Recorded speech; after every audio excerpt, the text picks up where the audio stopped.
بسم اللہ الرحمن الرحیم الحمد للہ والصلاة علی اہلہا اما بعد۔ ایک سوال یہ پوچھ رہے ہیں کہ جو باڈی اسپرے ہوتا ہے یا سینٹ ہوتا ہے تو اس میں الکحل ہوتا ہے، تو الکحل والا باڈی اسپرے یا سینٹ استعمال کر سکتے ہیں، اسی طرح اس کا کاروبار کر سکتے ہیں؟ یعنی کاروبار تو نان الکحل والے سینٹ پرفیوم وغیرہ کا کرتے ہیں، لیکن ساتھ میں اگر اس کو بیچے تو بیچنا جائز ہوگا یا جائز نہیں ہوگا؟ یہ سوال ہے کچھ دکانداروں کا، تو اس کو سمجھیے۔ دیکھیے، اگر وہ جو عطر یا سینٹ بنایا جا رہا ہے اس کے اندر جو الکحل استعمال ہو رہا ہے، اگر وہ کھجور اور انگور سے جو بنائی جاتی ہے شراب،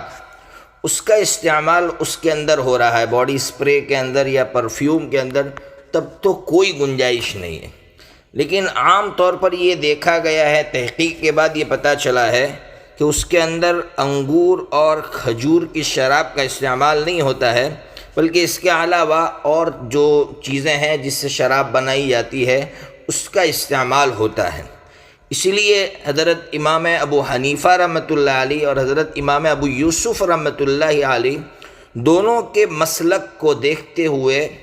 علماء کرام نے گنجائش نکالی ہے، لیکن میں نے بتایا کہ شرط یہ ہے کہ وہ الکحل، وہ جو شراب ہے، وہ شراب کھجور اور انگور کے علاوہ کسی اور چیز سے بنائی گئی ہے اور اس کا استعمال اس کے اندر ہو رہا ہو، اور اس کا استعمال بہت کم مقدار میں ہوتا ہے، زیادہ مقدار میں نہیں ہوتا ہے۔ اس لیے حضرات شیخین یعنی حضرت امام ابو حنیفہ اور حضرت امام ابو یوسف رحمۃ اللہ علیہما، ان دونوں کے مسلک کے مطابق گنجائش نکلتی ہے۔ اس لیے بہتر تو یہ ہے کہ اس کا استعمال نہ کرے، نان الکحل پرفیوم کا استعمال کرے، لیکن جو کاروباری بھائی ہیں جو تجارت کرتے ہیں اس کا، ان کے لیے گنجائش نکلتی ہے، اس لیے کہ وہ بہت زیادہ پریشان ہوتے ہیں اس مسئلے کو لے کر کہ ہم لوگ نان الکحل سے بیچتے ہیں تو بہت سی مرتبہ نقصان ہوتا ہے، تو الکحل والا بیچ سکتے یا نہیں بیچ سکتے؟